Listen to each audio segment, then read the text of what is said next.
에베소서 5장 22절부터 33절까지 말씀 함께 보도록 하겠습니다. 제가 읽겠습니다. 아내들이여 자기 남편에게 복종하기를 주께 하듯 하라. 이는 남편이 아내의 머리됨이 그리스도께서 교회의 머리됨과 같음이니 그가 바로 몸의 구주시니라. 그러므로 교회가 그리스도에게 하듯 아내들도 범사에 자기 남편에게 복종할지니라. 남편들아 아내 사랑하기를 그리스도께서 교회를 사랑하시고 그 교회를 위하여 자신을 주심같이 하라. 이는 곧 물로 씻어 말씀으로 깨끗하게 하사 거룩하게 하시고 자기 앞에 영광스러운 교회로 세우사 티나 주름 잡힌 것이나 이런 것들이 없이 거룩하고 흠이 없게 하려 하심이라. 이와 같이 남편들도 자기 아내 사랑하기를 자기 자신과 같이 할지니 자기 아내를 사랑하는 자는 자기를 사랑하는 것이라. 누구든지 언제나 자기 육체를 미워하지 않고 오직 양육하여 보호하기를 그리스도께서 교회에게 함과 같이 하나니 우리는 그 몸의 지체임이라. 그러므로 사람이 부모를 떠나 그의 아내와 합하여 그 둘이 한 육체가 될지니 이 비밀이 크도다. 나는 그리스도와 교회에 대하여 말하노라. 그러나 너희도 각각 자기 아내 사랑하기를 자신같이 하고 아내도 자기 남편을 존경하라. 아멘. 오늘 우리가 교회의 비밀이라는 제목을 가지고 함께 말씀을 나누기 원합니다. 우리가 계속해서 이제 에베소서를 보고 있는데 이 에베소서의 핵심 주제는 그 당시까지 드러나지 않았던 이 진리, 이 교회의 신비에 관한 것입니다. 자, 이것을 달리 표현하면 교회의 비밀이라고 말해볼 수 있을 것 같습니다. 이 감추어졌던 교회의 비밀이 어떤 것입니까? 그 한 예를 들자면 그 에베소서 3장 6절에 나오는 이런 말씀입니다. 이방인이 복음으로 말미암아 그리스도 예수 안에서 함께 상속자가 되고 함께 지체가 되고 함께 약속에 참여하는 자가 되는 것이다. 이방인이 예전에는 구약시대에는 이 복음에 참여되는 게 어떤 것인지 드러나지 않았는데 지금 이 복음에 참여함이 있다 하는 것, 이런 것들이 교회의 비밀입니다. 자, 이 진리는 구약시대까지 완전히 감추어져 있던 진리입니다. 자, 이처럼 에베소서는 교회에 대해 감추어졌던 진리를 드러내고 있습니다. 자, 오늘도 이 비밀에 관한 이 한 대목을 다루게 되는데 오늘 32절 말씀을 먼저 읽고 시작하도록 하겠습니다. 32절입니다. 이 비밀이 크도다. 나는 그리스도와 교회에 대하여 말하노라. 오늘 말씀은 우리가 너무나 잘 알고 있는 지금 실천적인 말씀이죠. 아내들이여 남편에게 복종하라. 그리고 남편들이여 아내를 사랑하라. 그래서 마틴 루터는 이 에베소서 5장의 이 말씀을 집안 규칙이다 이렇게 불렀습니다. 자, 그리고 이것은 또 실제로도 성도의 가정에서 실천적으로 살아가도록 주님께서 주신 말씀입니다. 자, 그런데 오늘 성경은 이 말씀을 매듭 지을 때 뭐라고 했습니까? 32절 말씀 다시 읽겠습니다. 이 비밀이 크도다. 나는 그리스도와 교회에 대하여 말하노라. 지금 이 부부에 관한 말씀은 이 그리스도와 교회에 관한 말씀이고 이 속에 교회의 비밀이 담겨 있다. 지금 성경이 그렇게 얘기하고 있습니다. 그래서 우리는 이 그리스도인 가정의 실천적인 이 부부 관계에 이것을 보면서 오늘 주신 이 교회의 비밀도 함께 깨달을 필요가 있습니다. 자, 이제 말씀 함께 살펴보겠습니다. 자, 오늘 말씀은 우리가 어저께 보았던 이 18절에서 보았던 오직 성령의 충만함을 받으라라는 말로부터 이어지는 말씀입니다. 사랑하는 여러분, 이 그리스도의 몸인 교회인 여러분들이 날마다 성령의 충만한 삶을 살아가는 것 어떻게 드러나고 있습니까? 자, 오늘 본문은 바로 앞절인 21절에 이렇게 얘기했습니다. 그리스도를 경외함으로 피차 복종하라. 우리의 관계 안에서 드러나는 것들 중에 가장 대표적인 것이 피차 서로 복종하는 것으로 성령의 충만한 삶이 드러난다. 성경이 그렇게 얘기합니다. 자, 이것이 에베소서에서 말하고 있는 교회의 비밀 중 또 한 가지입니다. 성령의 충만한 교회와 성도와 또 그 성도의 가정은 성령 하나님의 통제와 다스림 가운데 살게 되는데 지금 그 일이 어떻게 이루어집니까? 두 가지 전제 조건이 나오는데 첫째가 그리스도를 경외함으로, 두 번째가 피차 복종하라 이 말씀으로 나옵니다. 그리스도를 경외함으로 우리 주님을 날마다 의식하고 그분의 기뻐하심을 따라 살아갈 때 내 사랑하는 주님을 실망시켜 드릴 만한 일들을 우리가 꺼려하고 심판주 되신 주님을 두려워하는 경건, 그것이 필요하다 이렇게 얘기했습니다. 피차 복종하라. 이것은 무엇입니까? 피차 복종하라는 말은 일방적인 복종이 아니라 서로 상호적인 복종입니다. 여러분 이것이 이해가 되십니까? 얼핏 들으면 이해가 가지 않는 말입니다. 아니 복종이란 명령을 내리고 시키는 사람이 있어야 그 말을 따르는 것인데 서로 복종하라니 이게 무슨 말인가? 우리는 이 표현을 들을 때 자연스럽게 갑과 을을 정확히 나누어야 이 일이 가능하다, 복종하는 것이 가능하다 이렇게 여깁니다. 그런데 이 복종이란 말을 영어 성경에 보면 어떻게 되어 있습니까? 서브미팅이라는 표현을 쓰고 있습니다. 자, 이것은 명령과 말씀을 듣는 이 순종과 복종이라는 어감보다는 항복과 굴복이라는 어감을 가진 전쟁 용어입니다. 전쟁을 할 때 그렇지 않습니까? 정말 싸워 이기는데 항복하고 굴복하는 것, 완전히 스스로 자기를 내어놓는 것, 이런 의미입니다. 문자 그대로 전쟁포로가 되는 것입니다. 이것이 복종입니다. 그런데 중요한 것은 피차 복종하라고 했지 피차 복종을 시키라고 하지는 않았습니다. 왜냐하면 피차 복종을 시키려고 달려들면 어떻게 됩니까? 결국 이것이 전쟁에서 진 사람만이 복종을 하기 때문에 어떻게든 이기려 들겠죠. 여러분 결혼할 때 주변에서 어떤 얘기들을 하죠? 제가 결혼할 때 주변에서 제일 많이 들었던 말 중에 하나가 초장에 잡아야 된다. 주변에 많은 이제 그리스도인 선배들조차도 이런 얘기하는 거 제가 많이 들었습니다. 안 그러면 평생 고생해. 전쟁에서 이겨서 포로로 삼아야 돼. 안 그러면 평생 네가 포로로 살 수 있어. 참 이해가 가지 않는 말이었습니다.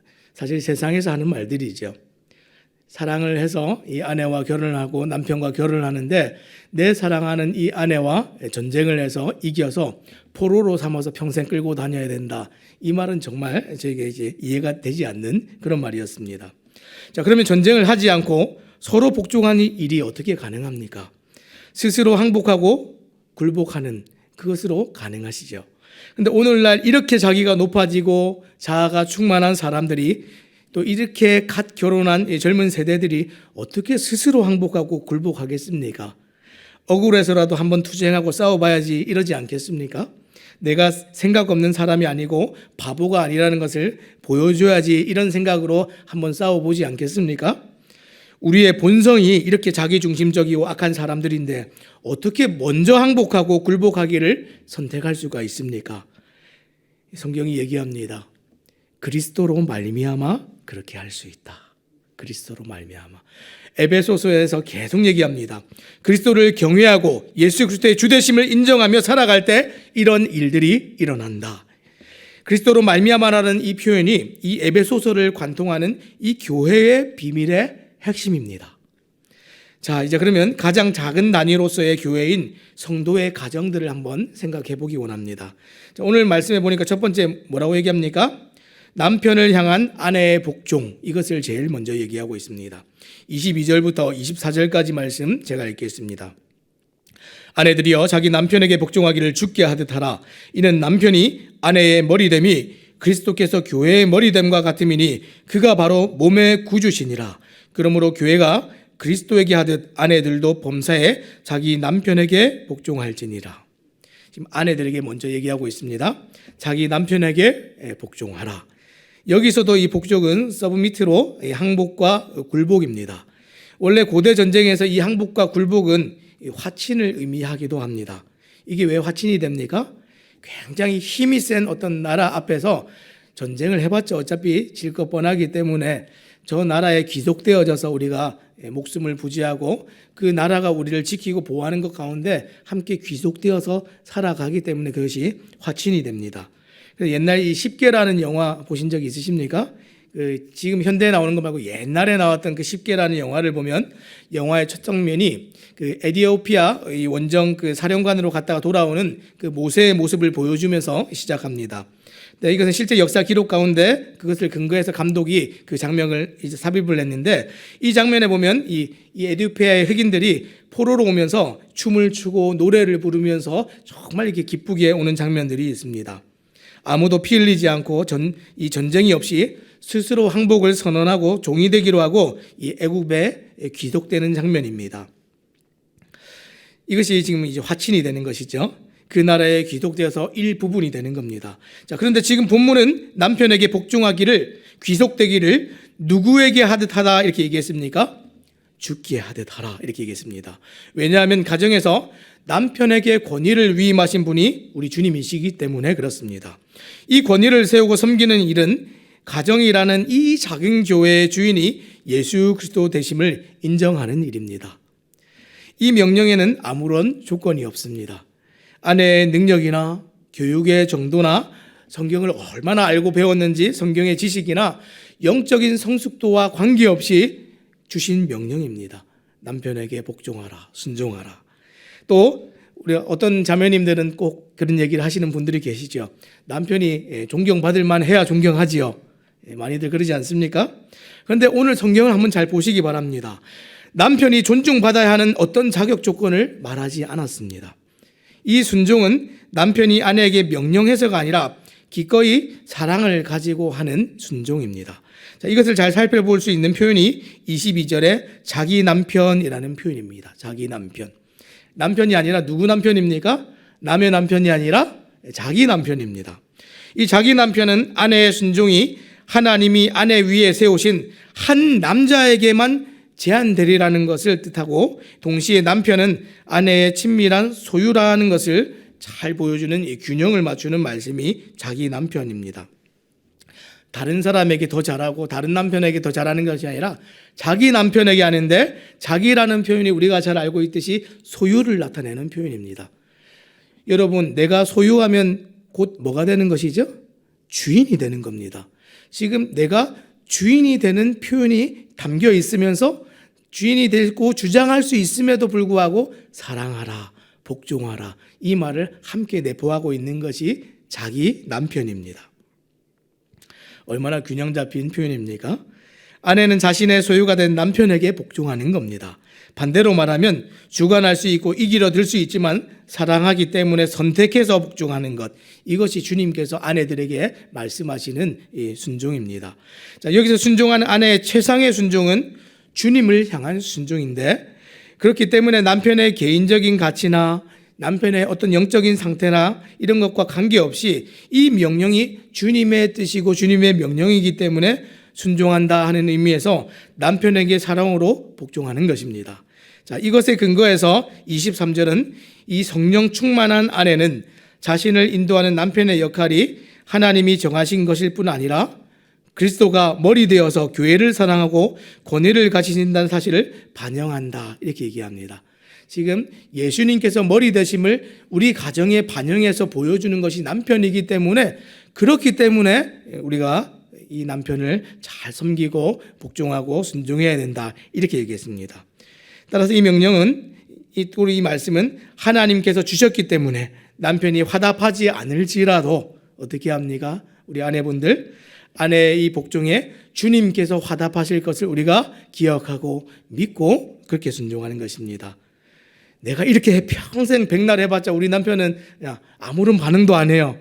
남편의 반응을 기대하고 하는 것이 절대로 아닙니다. 하나님의 반응을, 우리 주님의 반응을 기대하고 그것을 하는 것입니다. 그래서 주님께서는 남편을 향한 이 복종을 당신을 향한 그 복종으로 간주하실 것이기 때문에 우리 아내 되시는 우리 자매님들은 이것을 꼭 기억하고 남편들을 잘 섬기시기 바랍니다. 자, 두 번째, 아내를 향한 남편의 사랑 어떻습니까? 25절부터 27절입니다. 제가 읽겠습니다. 남편들아, 아내 사랑하기를 그리스도께서 교회를 사랑하시고 그 교회를 위하여 자신을 주심같이 하라. 이는 곧 물로 씻어 말씀으로 깨끗하게 하사 거룩하게 하시고 자기 앞에 영광스러운 교회로 세우사 티나 주름 잡힌 것이나 이런 것들이 없이 거룩하고 흠이 없게 하려 하심이라. 자, 지금 가정 안에서 남편의 권위를 세우시고 하나님께서 남편의 권위를 확정하셨습니다. 남편의 권위가 확정되자 이제 강조점은 아내에 대한 남편의 책임으로 이렇게 옮겨가고 있습니다. 그리스도께서 교회를 향해 가지셨던 아낌없고 헌신적인 희생과 사랑으로 남편이 그렇게 아내를 사랑하는 것입니다. 그리스도는 자신의 생명을 포함하여서 자신의 모든 것을 교회를 위해 주셨는데, 이는 남편이 사랑하는 아내를 위해서 희생하는 그 희생의 기준이 됩니다. 하나님의 사랑은 사랑받는 사람을 모든 형태의 죄와 악에서 완전히 씻으신다, 이렇게 얘기했지요. 앞에서 뭐라고 얘기했습니까? 이 사랑과 헌신이 이렇게 표현됩니다. 26절입니다. 이는 곧 물로 씻어 말씀으로 깨끗하게 하사 거룩하게 하시고, 또 27절에 어떻게 이어집니까? 자기 앞에 영광스러운 교회로 세우사 티나 주름 잡힌 것이나 이런 것들이 없이 거룩하고 흠이 없게 하려 하심이라. 지금 남편 된 자들이 계속해서 책임을 가지고 해야 되는 일이 무엇입니까? 이 자기가 돌보는 가정과 이 아내와 이 자녀들에 대한 책임이 있는데, 거룩하게 하는 것입니다. 그리스도께서 교회를 거룩하게 하신 것처럼 이 남편들의 가장 큰 책임은 영적인 책임입니다. 어떻게 해요? 거룩하게 하는 것입니다. 그래서 하나님의 사랑은 사랑받는 모든 사람들에게 모든 형태의 죄와 악에서 씻으신다, 이렇게 얘기했는데, 그리스도인 남편은 자기 아내의 삶에서 하나님을 불쾌하게 하는 그 어떤 것도 견딜 수 없고 바르게 할 수 있도록 계속해서 영적으로 예민하고 민감한 것, 이것이 좋은 남편의 조건입니다. 아내를 위한 남편의 가장 큰 소원은 아내가 완전히 그리스도를 닮는 것이기 때문에 남편은 아내를 어떻게 인도합니까? 순결함으로 그렇게 인도해야 됩니다. 이것이 남편들에게 주신 하나님의 말씀입니다. 자, 그리고 이어서 28절에 뭐라고 얘기했습니까? 자기 자신과 같이, 이렇게 얘기합니다. 자, 28절 말씀 함께 한번 읽어보겠습니다. 이와 같이 남편들도 자기 아내를 사랑하기를 자기 자신과 같이 할지니 자기 아내를 사랑하는 자는 자기를 사랑하는 것이라. 아멘. 여기에 그리스도인의 결혼을 규정하는 하나됨에 대한 가장 통찰력 있는 강력한 묘사가 나오는데, 그것이 무엇입니까? 자기 몸과 같이 여기는 겁니다. 그리스도인 남편은 자기 몸을 돌보는 것과 똑같은 관심과 똑같은 에너지와 똑같은 시간을 들여서 아내를 돌보아야 된다, 이렇게 얘기했습니다. 그리고 나서 29절에 이어서 뭐라고 얘기합니까? 누구든지 언제나 자기 육체를 미워하지 않고 오직 양육하여 보호하기를 그리스도께서 교회에게 함과 같이 하나니. 뭐라고요? 자기 몸을 돌보는데 오히려 이 남편에게 주어진 책임은 더한 것입니다. 자기 몸을 돌보는 정도가 아니라 자기보다 더 사랑하고 섬기는 것, 자기 몸을 관리하는 것보다 더 잘해야 된다, 이렇게 얘기하는 겁니다. 왜냐하면 지금 하나님께서 이 가정의 남편들에게 주신 이 명령은 자기 희생적인 사랑이기 때문에 그렇습니다. 그래서 사랑을 하는데 이 사랑을 가진 남편은 자기보다 아내를 먼저 생각하기 때문에 아내를 더 사랑하는 겁니다. 자기 몸과 같이 수준이 아니라 거기서 더 넘어서 자기보다 아내를 더 먼저 귀하게 여기고 우선시하고 사랑하는 것, 이것이 남편들이 해야 되는 일입니다. 또 양육하여 보호하기를, 이렇게 얘기했는데 이게 무슨 뜻입니까? 이 양육하여 보호하기를 이란 표현은 안락과 안정감을 주는 것을 의미하고 있습니다. 특별히 남편들에게 주신 이 책임 중에 하나는 이 더 큰 힘을 주시고 더 큰 지혜와 권위를 주셔서 하나님께서 맡기신 일이 있는데, 이 아내를 안락하게 하고 안정감을 주는 일을 해야 됩니다. 남편들이 책임을 다하지 않고 가정의 역할들을 다하지 않을 때 아내들이 얼마나 불안합니까? 그렇죠? 이 남자들보다 우리가 흔히 얘기할 때 아내들이 이 안정감에 대한 욕구가 훨씬 크고 이것이 있지 않을 때 얼마나 불안해하는지 모른다 하는 것, 우리가 경험적으로도 알고 있고 우리가 들어서도 잘 알고 있습니다.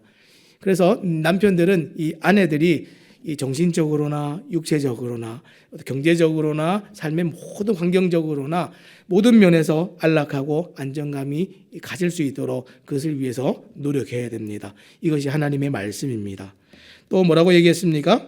그렇게 해야 되는 이유 중에 하나가 그 몸의 지체임이라는 표현이 지금 또 나오고 있습니다. 그래서 뭐라고 얘기했습니까? 이 안락함과 안정감을 주는데 이것을 공급하고 줘야 되는 이유가 무엇입니까? 몸의 지체가 됨이라. 30절 말씀에 우리는 그 몸의 지체임이라, 이런 표현이 납니다. 교회를 생각할 때 우리가 그리스도의 몸의 한 일부분이고 지체가 되어진 것처럼 가정 안에서 이러한 관계들이 그렇다라는 것을 우리에게 설명해 주고 있습니다. 이것은 지체가 된다는 것이 무슨 뜻입니까? 예수님께서 나는 포도나무요 너희는 가지니 이렇게 말씀하실 때 가지가 지체죠. 이 몸에 줄기에 붙어있는 지체인데 여기서 보여주는 것은 공급함입니다. 공급함. 우리가 주님께 붙어있을 때 주님께서 우리에게 무엇 하십니까? 하늘의 영원한 생명과 양식으로 우리에게 공급해 주십니다. 가정의 이러한 책임을 보여주는 것이 남편의 역할들이죠. 공급함이 있습니다. 정말 좋은 것들로, 안락한 것들로, 최상의 것들로 내가 할 수 있는 최고의 노력을 들여서 이 가정 안에 또 아내들에게 공급하는 것, 이것이 남편들이 해야 되는 일입니다. 이 공급함은 무엇을 얘기합니까?